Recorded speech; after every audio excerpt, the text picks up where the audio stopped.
Bismillahirrahmanirrahim. Assalamualaikum warahmatullahi wabarakatuh.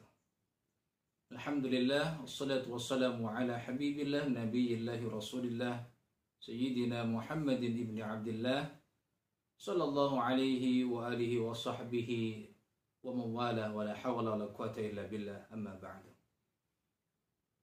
Ahibba'il kiram, ma'asyarul muslimin rahimakumullah. Alhamdulillah, pada pagi hari ini kita masih diberikan nikmat oleh Allah Subhanahu wa taala berada di bulan Ramadan yang mulia ini. Dan pada kajian tema hari ini kita akan mengkaji membahas bagaimana sejarah daripada perintah puasa Ramadan yang Allah perintahkan kepada umat Rasulullah Muhammad sallallahu alaihi wasallam. Dalam surat Al-Baqarah ayat 183 Allah Subhanahu wa taala berfirman, A'udzu billahi minasyaitonir rajim. Bismillahirrahmanirrahim. Ya ayyuhalladzina amanu kutiba 'alaikumus shiyamu kama kutiba 'alal ladzina min qablikum la'allakum tattaqun. Shadaqallahul 'adzim. Wallahu ta'ala alam bimuradih. Kalau kita melihat daripada ayat ini, ya, bahwa perintah puasa ini diperuntukkan kepada alladzina amanu, orang-orang yang beriman. Beriman kepada Allah Subhanahu wa taala, beriman kepada risalah kenabian Nabi Muhammad sallallahu alaihi wasallam.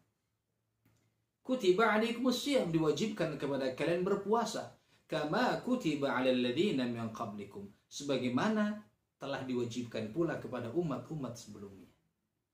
Artinya puasa ini pun menjadi bagian daripada salah satu ibadah yang Allah perintahkan kepada umat-umat sebelum kita. Dan Rasulullah SAW pun dulu beliau telah berpuasa. Contohnya puasa Yaum Ashura. Ya, ketika beliau datang ke Madinah, banyak orang-orang Yahudi berpuasa di hari Ashura. Kenapa? Kami banyak mendapatkan riwayat bahwa nabi-nabi kami banyak diselamatkan pada hari Ashura. Maka Rasulullah menyatakan, nahnu ahaqqu, kami lebih berhak untuk berpuasa. Ya. Begitupun Ayyamul Bid, 3 hari di pertengahan bulan, setiap bulan ini beliau berpuasa. Ya. Nah, maka pada saat itu setelah hijrah ke Madinah, ya, dalam beberapa riwayat salah satunya menyatakan tahun kedua hijrah, ya, di bulan Sya'ban, Allah perintahkan kepada Rasulullah SAW untuk berpuasa. Jadi puasa ini pun sebagai salah satu bentuk daripada macam-macam ibadah yang Allah perintahkan kepada umatnya Nabi Muhammad SAW. Dan dikhususkan bahwa umat Rasulullah Muhammad SAW punya puasa yang lebih hebat daripada umat-umat sebelumnya, yaitu puasa Ramadan. Nanti di dalam kajian yang selanjutnya kita akan bahas apa saja keutamaan daripada puasa di bulan Ramadan dan juga keutamaan bulan Ramadan itu sendiri. Sehingga kalau kita lihat dari sejarah diperintahkan puasa Ramadan adalah saat Rasulullah SAW hijrah, ya, ke Madinah, ya, Yathrib pada waktu itu, sekarang menjadi Madinah Al-Munawwarah, ya, ya, dan beliau menemukan banyak orang-orang Yahudi yang berpuasa, ya, sebagai rasa syukur, ya, kepada para nabi-nabi terdahulu, ya, yang telah diselamatkan oleh Allah Subhanahu wa taala dari musuh-musuh nabi-nabi tersebut, ya.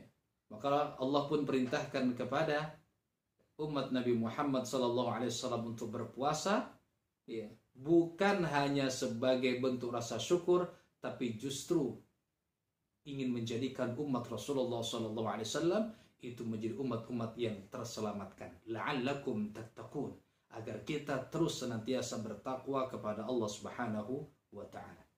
Karena salah satunya melalui puasa banyak orang bisa menjaga dirinya, menghindarkan dari hal-hal yang buruk dan mengadakan atau mengamalkan hal-hal yang bermanfaat.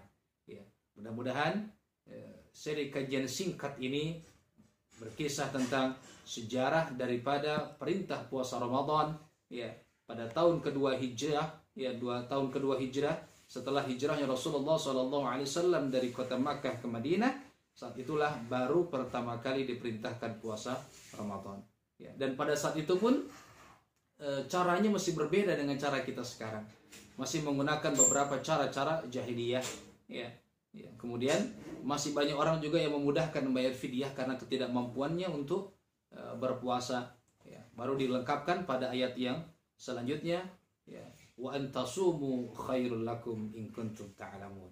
Yakinilah puasa itu baik jika kita memahaminya. Termasuk dalam kondisi sekarang ini, ya, dengan keadaan serba yang terbatas ini, berpuasa lebih baik bagi kita jika kita mengetahuinya. Ya, mudah-mudahan kuliah ringkas ini bermanfaat bagi kita. Wallahu ta'ala alam bimuradih. Assalamualaikum warahmatullahi wabarakatuh.